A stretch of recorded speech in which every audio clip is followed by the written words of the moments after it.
ముందుగా దొండకాయ చట్నీకి కావాల్సిన పదార్థాలు: దొండకాయలు, పచ్చిమిర్చి, వెల్లుల్లి, కరివేపాకు, ధనియాలు, చింతపండు. ఇప్పుడు గిన్నె పెట్టుకొని అందులో కొంచెం ఆయిల్ పోసుకొని దొండకాయలు, పచ్చిమిర్చి, వెల్లుల్లి రబ్బా వేసుకొని వేయించుకోవాలి. ఇవి ఉడికే వరకు వేయించుకోవాలి. 8 నుంచి 10 నిమిషాల వరకు పడుతుంది.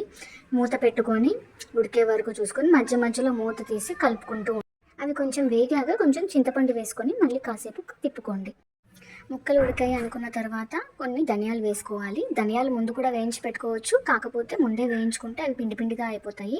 ఇలా తర్వాత వేసుకుంటే ఏమవుతుందంటే మనకి కొంచెం బరకగా మెదిగి మనకు తింటున్నప్పుడు నోటికి తగులుతూ ఉంటూ ఆ ఫ్లేవర్ బాగుంటుందన్నమాట. ధనియాలు వేసుకున్నాక కాసేపు ఇలా మూత పెట్టుకుంటే అవి వేగే వరకు, తర్వాత స్టవ్ ఆఫ్ చేసుకొని పక్కన పెట్టుకోండి. చల్లారిన తర్వాత ఈ వేయించుకున్నవన్నీ తీసి మిక్సీ జార్లో వేసుకోండి. రుచికి తగినంత ఉప్పు వేసుకొని ఇప్పుడు ఈ మిశ్రమాన్ని మిక్సీ పట్టుకోండి. మిక్సీ పట్టేటప్పుడు మరీ మెత్తగా కాకుండా కొంచెం బరగ్గా పట్టుకోండి.